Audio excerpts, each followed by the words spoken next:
Disclaimer. This video is made for entertainment purpose only. It does not mean to hurt and don't take it seriously. তো কচুর উপরে হাগলে কচু ভালো হবে? জনতা মরুক, আমার পকেটটা আগে থাকুক, লোকে খেতে দিবি না। তো বন্ধুরা, বাংলাদেশ ভারতের প্রতি এতটা নির্ভর আমি জানতাম না ভাই। আমি জানতাম অন্তত কিছু ফিল্ডে এরা আত্মনির্ভর। আচ্ছা, কাকে বলছি? রাজার পাট। এরা হবে আত্মনির্ভর। ভারত পেঁয়াজ রপ্তানি বন্ধ করতে পেঁয়াজের দাম 800, 1000, 1200 চলে গেল। এখন আবার শোনা যাচ্ছে আলুর দাম নাকি 200-300 কাছে চলে গেছে। ভাই আলু, কথায় আছে আলুর দোষ, অর্থাৎ আলু লাগে না এমন কোনো তরকারি নেই যেখানে আলু লাগে না। সেই অত্যাবশ্যক পণ্য আলুর দাম এত। আপনি এখন ভাবছেন বাংলাদেশের নিশ্চয়ই অনেক টাকা রোজগার। কচুর ডিম আপনার থেকে কম টাকা রোজগার করে। বাংলাদেশে ম্যাক্সিমাম রোজগার কাদের জানেন? আমাদের দেশে যেমন হয়, বিশেষ করে পশ্চিমবঙ্গে যেমন হয় নেতা মন্ত্রীদের। জাস্ট লাইক বাংলাদেশের নেতা মন্ত্রী যারা আছে তাদেরই বেশি টাকা রোজগার হয়, বাকিরা কচু পোড়া। তো মোদ্দা কথা হচ্ছে এখন আলুর দাম কেন বেশি বাংলাদেশ? আলুর দামটা বেশি কেন হয়? বাংলাদেশে যে আলু উৎপাদিত হয় তার ম্যাক্সিমাম চাহিদা তারা পূরণ করতে পারে।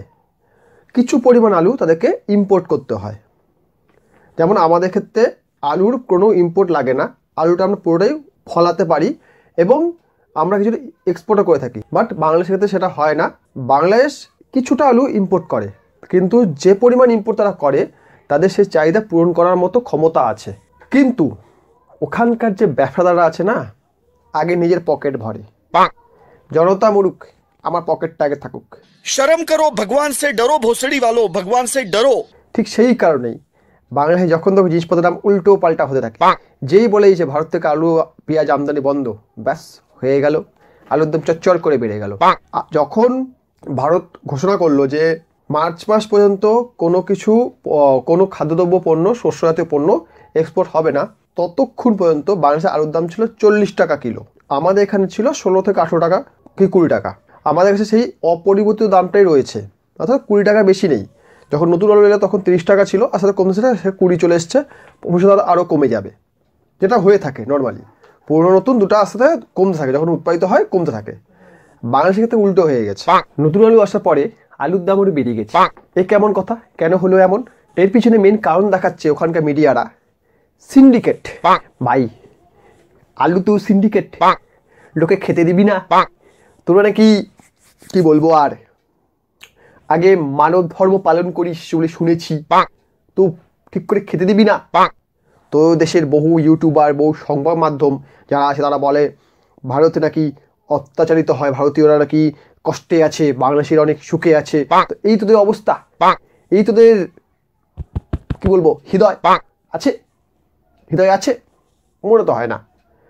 আর হ্যাঁ, একজনকে দুজন কাঙ্গুদোষী হবে, আমাকে লিখছে যে আমি কেন তো বাংলাদেশ বিরোধী।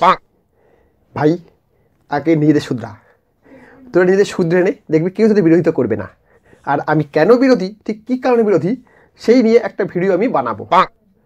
ভিডিওটা এত বড় হবে তুই শুনতে পারবি না, ঠিক আছে? অতএব ধৈর্য রাখ, আমি ঠিক আসছি, বানাবো নিশ্চয়ই, চিন্তা করিস না।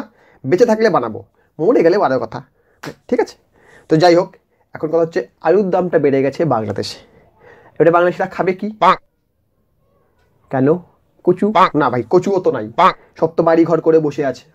গাড়ি বলতে ওই টিনের, মুড়ির টিন যাকে বলে, মুড়ির ডাব্বা, ওই ডাব্বা করেছে, তো ডাব্বা করে বসে আছে। তো কচুর উপরে হাগলে কচু ভালো হবে? হতেও পারে।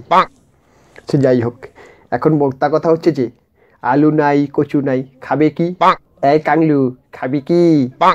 তো বন্ধুরা, ভিডিও ভালো লাগে লাইক করুন, কমেন্ট করুন, শেয়ার করুন, আর হ্যাঁ please subscribe my channel please.